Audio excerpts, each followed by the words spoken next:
আমি যে ফোনটা কিনছিলাম তখন 2025 সাল ফেব্রুয়ারির 28 তারিখ ছিল। এখন 2026 সালের 31শে জানুয়ারি, বাট স্টিল নাও আমি যে ফোনটা যে কারণে কিনছিলাম এখন অব্দি আমি সে পারপাস ফিল আপ করতে পারিনি। আমি চাইছিলাম কন্টেন্ট ক্রিয়েশন করব অ্যান্ড এই ফোন থেকে কন্টেন্ট ক্রিয়েশন করে ওভারঅল ভালো একটা নেম ফ্রেম অথবা আমার নিজের পার্সোনাল ব্র্যান্ডিং সব কিছু দাঁড় করাবো। আলটিমেটলি আমার laziness, procrastination, the want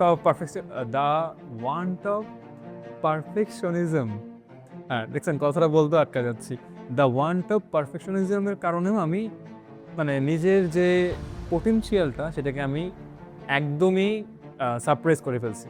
and overall এটা টোটালি আমার জন্য একটা ওয়েস্ট।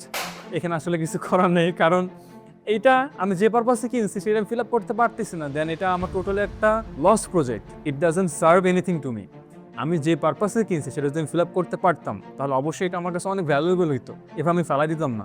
এখন আমি এটাকে ভ্যালুয়েবল করার জন্য জিনিসটাকে আমি আবার নিয়ে আসতেছি, নিয়ে এসে আমি আবার কন্টেন্ট ক্রিয়েটই করতে যাচ্ছি। কন্টেন্ট ক্রিয়েটটা কী জন্য করবো? আবার আমার পার্সোনাল ব্র্যান্ডিং, যেটা আমি গত 1 বছরে করতে পারিনি, আমি চাচ্ছি 2026 সালের ভিতরেই আমি আমার পার্সোনাল ব্র্যান্ড দাঁড় করাবই।